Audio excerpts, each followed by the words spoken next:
जय सत्यम सिद्धार्थ में गुरु जी। जय सत्यम सिद्धार्थ आशीर्वाद।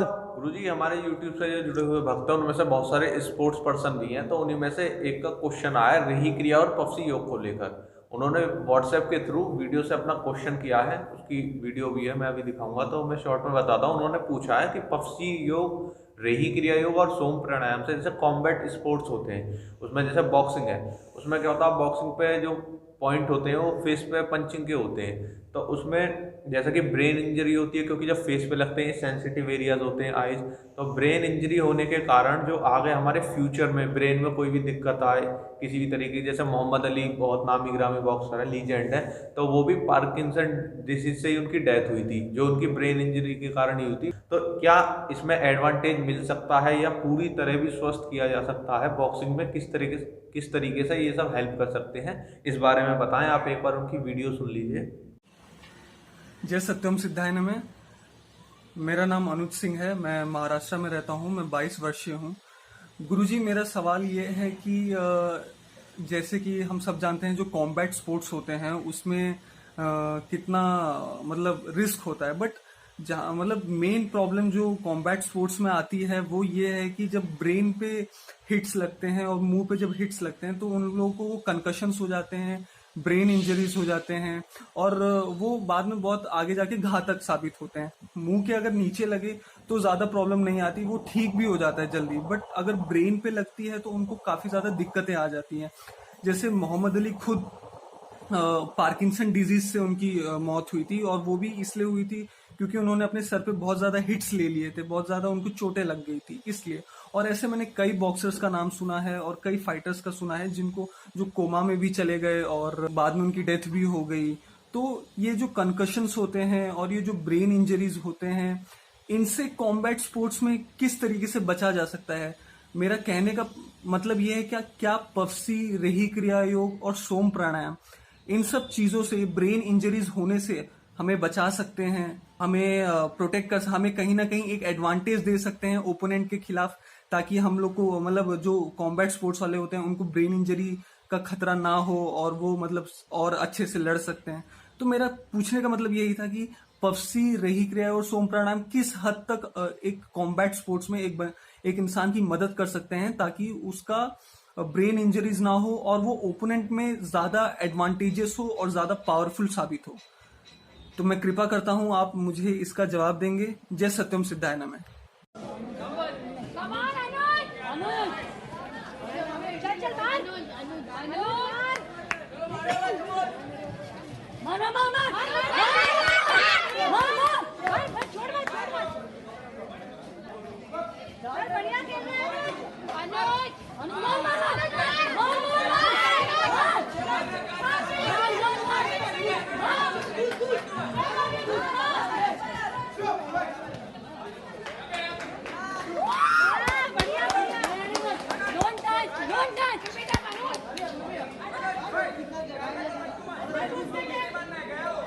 देखो भक्त, इसने पूछा है कि रेही क्रिया योग और जो है आपका पफसी योग और जो है सोम प्राणायाम, ये किस प्रकार वर्क करते हैं इस तरीके के स्पोर्ट्स में जिनमें खासकर दिमाग में चोट लगती है। तो देखिए, पहले भी योद्धा होते थे, तलवार लड़ते थे, कुछ चीज़ लगी, लठ लगा किसी को, अब तो काफ़ी प्रोटेक्शन किए, तो उस प्रोटेक्शन के लिए वो अपना मुकुट पहने करे, लेकिन मुकुट भी बहुमात्रा में नहीं होते थे, इतना का पूरी सेना पे मुकुट ही मुकुट रखे हैं इस तरीके के जो प्रोटेक्शन वाले हुए। तो हाथा आप कहाँ देखोगे, आप जैसे मार्शल आर्ट वाली चीज़ों में देखोगे तो मार्शल आर्ट में जैसे शाओलिन है, हमारे यहाँ भी इस तरीके का था। तो ये है कि भाई उनके यहाँ परंपरा वो बनी हुई है, हमारे यहाँ वो परंपराएं थोड़ा सा नष्ट हो गई। तो उसमें क्या हुआ कि जैसा अब तुम देखोगे वो सिर को मारते हैं बार बार, तो सिर को मारने के कारण इतना हो जाता है कि वो किसी के अगर मारें चोट तो उनके एकदम से नहीं लगेगी उनका ब्रेन।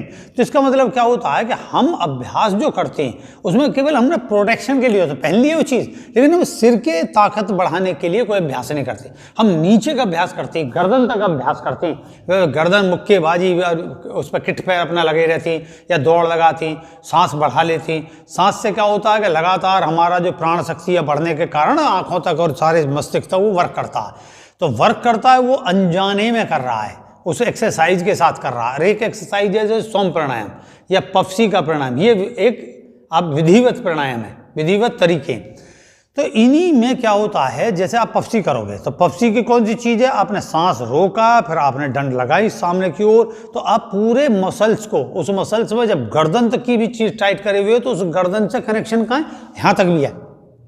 तो जो गर्दन से लेके यहाँ तक मांसपेशियाँ वो टाइट होनी शुरू करती हैं। तो होता क्या है, वैसे तो मस्तिष्क जागरूक रहता है क्योंकि आपको पता है कि मैं फाइट कर रहा हूँ, ऊपर से तुमने गार्ड भी पहन रखा है इस तरीके का। तो फिर भी जब इस तरीके की कोई एक्सरसाइज करोगे जो कि आपके ऊपर से नीचे तक की मसल्स को टाइट करे और एक सूत्र में टाइट करे, ऐसा होता है एक तो अलग अलग हो गई और एक सूत्र में टाइट करे, तो सूत्र में टाइट करने से वो अंग बहुत मजबूत हो जाता है। और दूसरा क्या हुआ, जैसे सोम प्राणायाम है, सोम प्राणायाम हो या हम अनुलोम विलोम कर रहे हों या किसी भी तरीके का ऐसा प्राणायाम कर रहे हों, तो उसमें हम ध्यान का विषय करके चलते हैं। ध्यान में हम क्या काम करते हैं कि जैसे हमने सांस भरा, अब हमने जो प्राण है वो अपना केंद्रित करना शुरू करा, कहाँ, सिर में, माथे पे, कान वगैरह ऐसे करते हुए लाती, तो उनमें जब प्राण की शक्ति बहुत ज़्यादा जाएगी तो आपकी वो इतना अंग मजबूत होगा कि उस पर एकदम फ्लो पड़ा तो वो आसानी से मतलब डैमेज नहीं होनी चीज़। ये है पहली बात। किसी भी जगह जैसे आप देखोगे बहुत से पेट पर मुक्के लगवाते हैं, तो ये भी तो प्रैक्टिस है? लेकिन हम यहाँ नहीं लगाएंगे क्योंकि हमें लगेगा लगा लगा के बैलेंस खराब कर लेंगे। तो होता क्या है, जो मेंडुला है हमारे अंदर, जो पीयूष ग्रंथि है, बार बार चोट लगते हुए, तो जो चोट लगी उसने वाइब्रेट करा, ये गई और वापस आ गई है, लेकिन वो अंदर हिल गया। तो उससे जो हमारे इलेक्ट्रॉन्स है, न्यूरॉन्स है जो अंदर उसके, वो न्यूरॉन्स में जो एनर्जी है वो एनर्जी साइड को पकड़ लेती है, वापस आई अगर नहीं आई तो वो ही न्यूरॉन्स डैमेज हो जाता है। उसमें प्राण शक्ति, जब हम प्राण की मात्रा बढ़ाते हैं तो एक तो हो गया हम दौड़ लगा रहे हैं, दौड़ लगाने से अपने आप आई लेकिन नहीं आती है, समझे, क्योंकि दौड़ का विषय क्या, सांस यहाँ तक चल रहा है, हम रोक नहीं रहे, हम किसी अंग में पहुंचा नहीं रहे प्राण। प्राणायाम का विषय क्या है, प्राण का विस्तार, उसने मतलब अपना विस्तार करा और मस्तिष्क के न्यूरॉन्स तक फैलाया, और ध्यान करते ही वो और पीयूष ग्रंथि, मेडुला ग्रंथि, ये जितनी भी जो यहाँ 2-3 ग्रंथियाँ हैं उनमें वो पूरी तरीके से सक्रिय होता है प्राण। सक्रिय होने पर वापस जो न्यूरॉन्स हैं वो फिर सक्रिय हो जाते हैं। जैसे कि हम क्या काम करते हैं, मुक्काबाजी करते हैं या हम किसी दीवार पर मार कर मुक्का को तैयार करते हैं, तो गद्दी बन जाती है एक तरीके की, मार मतलब लगातार कंटिन्यू इस तरीके से करने से धीरे धीरे खाल चित्ती हुई एक प्रकार से वो हो जाती है। तो पहले तो काली काली हो जाएगी, बाद में आप देखोगे जो उस पर तेल वगैरह लगा लोगे तो बाद में स्किन बहुत अच्छी रहती है, लेकिन वो गद्दी एक प्रकार से मजबूत होगी। अब आपका घूंसा अगर आपस में टकराया तो आपको ज़्यादा जोर नहीं पड़ेगा, क्योंकि हर अंग एक बैंड के रूप में, जो बैंड हैं वो अपने टाइट होते चले जाते हैं। तो हमारी पफसी क्या काम करती है कि पहले से ही बैंड को हम टाइट करते हैं। अब हम मुक्का चला रहे हैं, हमने लूज करके चलाते हैं, मतलब हमारा काम क्या है, मारना, तो हम लूज करके चलाते हैं या प्रोटेक्शन के तौर पे चलाएंगे। तो नतीजा क्या कि हम उसको स्पीड दे रहे हैं। और ये जो पफसी है, या आप मार्शल आर्ट की उसमें देखोगे तो उसमें हाथ को टाइट करने सिखाती है, कोई भी एक्सरसाइज है वो बिल्कुल टाइट करके चलाएंगे। पफसी का भी सिद्धांत है टाइट करके चलाना, लेकिन उसमें स्लोली चलाना। तो उससे बारीक से बारीक मसल्स है, लेकर हड्डी से जुड़ी हुई जो मसल्स हैं बारीक, उससे लेकर जो बड़ी मसल तक हैं, उस बड़ी मसल तक की सारी चीज़ एक दूसरे से जुड़कर। तो जैसे कि मैं अक्सर कहता हूँ कि एक कच्चे लोहे में मैल होता है, उसे हम और तपाकर जो है और जो इसका मैल निकाल देते हैं, तो फिर और संगठित हो जाता, फिर और मैल निकालते हैं और संगठित हो जाता, एक टाइम पे स्टील में कन्वर्ट हो जाता, आगे स्टील बन जाता। अब स्टील तो फिर स्टील है, उसे आसानी नहीं काट सकते, उसे लेजर ही काटेगी। तो ऐसे ही इसमें चीज़ है, जब आपकी बॉडी किसी व्यायाम और खासकर एक तकनीक भरे व्यायाम के साथ है, जब पूरा ही मसल्स जो है आप जो है अंदर से, और उसके साथ कुंभक भी कर रहे हो, समझे, कुंभक करते हुए मसल्स में जो प्राण शक्ति कार्य कर रही है वो प्राण शक्ति लगातार वहां बनी हुई है?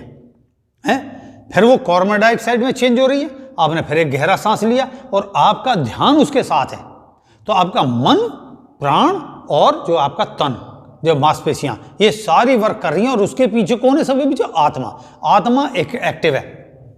आत्मा तो एक्टिव होती है ही, लेकिन वो चैतन्य भूत है, और तो आपका बॉडी एक ऊर्जा से भरा हुआ, और आपकी ऊर्जा बाहर तक आ रही है, ये समझे।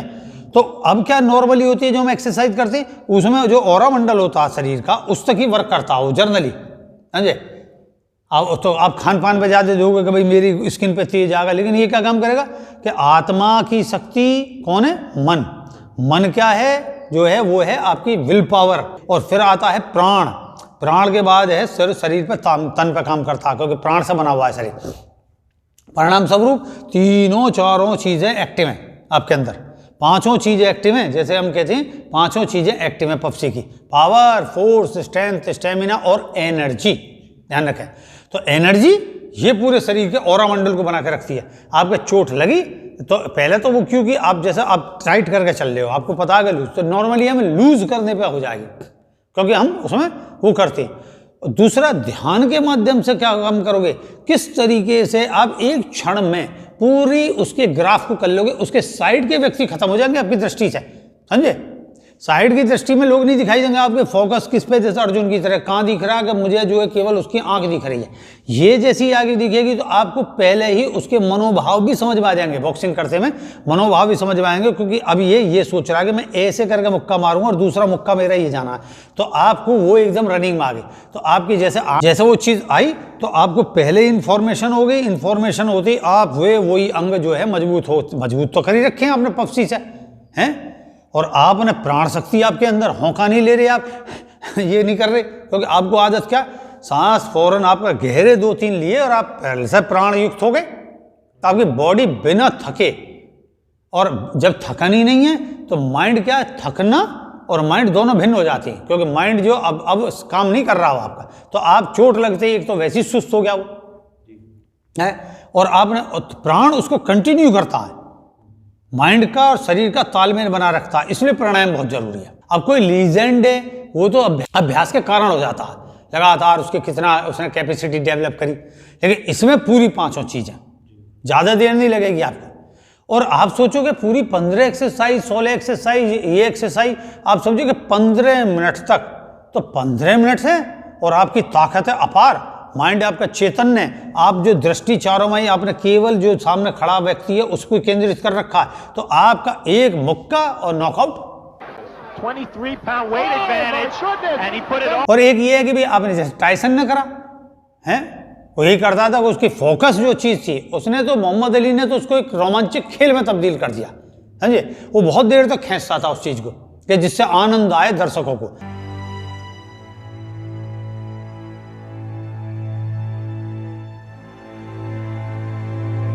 जैसे टाइसन आया, टाइसन क्यों फेमस हुआ और एकदम अजीब सा हो गया कि लोग आए, बैठे, टिकट खरीदा, पॉपकॉर्न खाने को जा रहे हैं, एकदम बाउल लगा, धाड़ से पता चली नीचे और खेल खत्म।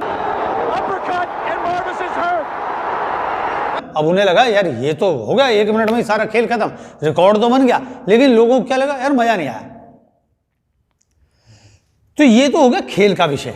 और जो मैंने बताई कि ये तीनों का उपयोग करोगे, रही क्रिया योग का जब आरोह अवरोह ये जब चलता है, तो आपकी मेंडुला जो है, आपकी पीयूष ग्रंथि जो है और आपके मस्तिष्क की जो ग्रंथियां और हैं वो एक्टिव रहेंगी, वो फौरन रिकवर कर लेंगे अपने को।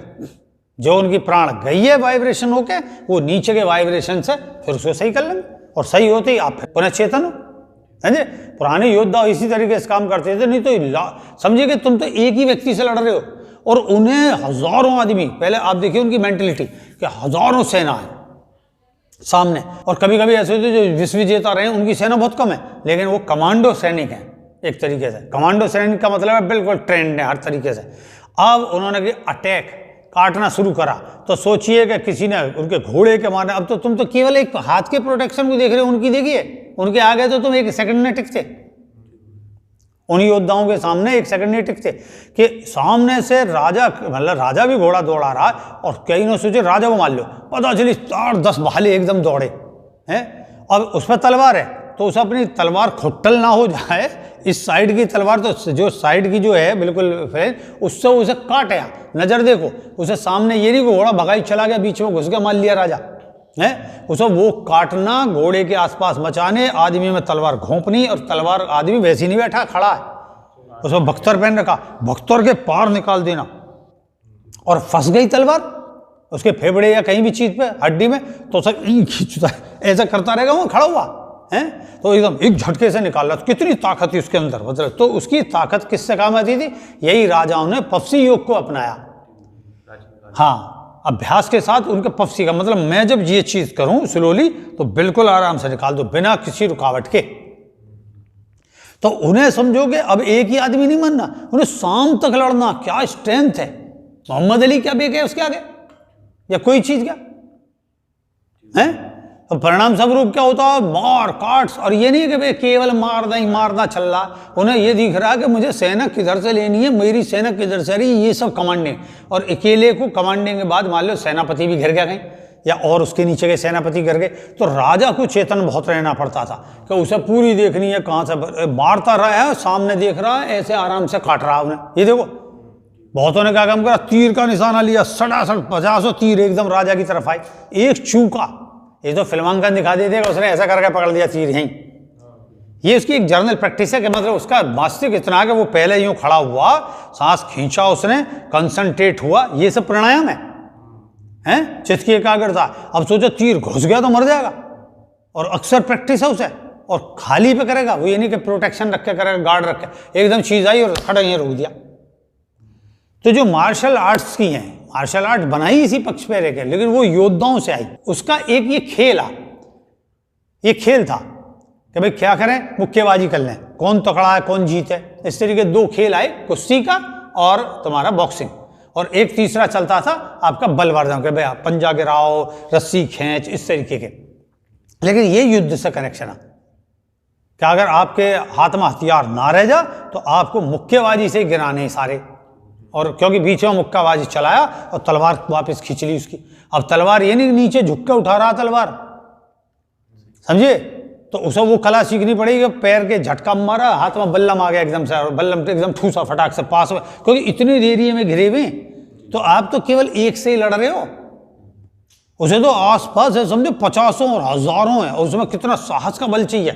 तो इसलिए ये कुछ अभ्यास है योगियों के प्रारंभ से, योद्धाओं के लिए भी, और अपने अभ्यास के तो ही उन्होंने वृद्धि करी। पहले राजा थे, फिर जंगल चले जाते थे, तपस्या बढ़ाते थे, आत्म साक्षात्कार करते थे उसी विद्या से, और कोई एक्स्ट्रा विद्या नहीं होती थी। तो समझ में आ गई होगी पफसी का 5 सूत्र, पावर, फोर्स, स्ट्रेंथ, स्टेमिना और एनर्जी। एनर्जी सारी चीज को कंट्रोल करके चलती है इसमें, ये है।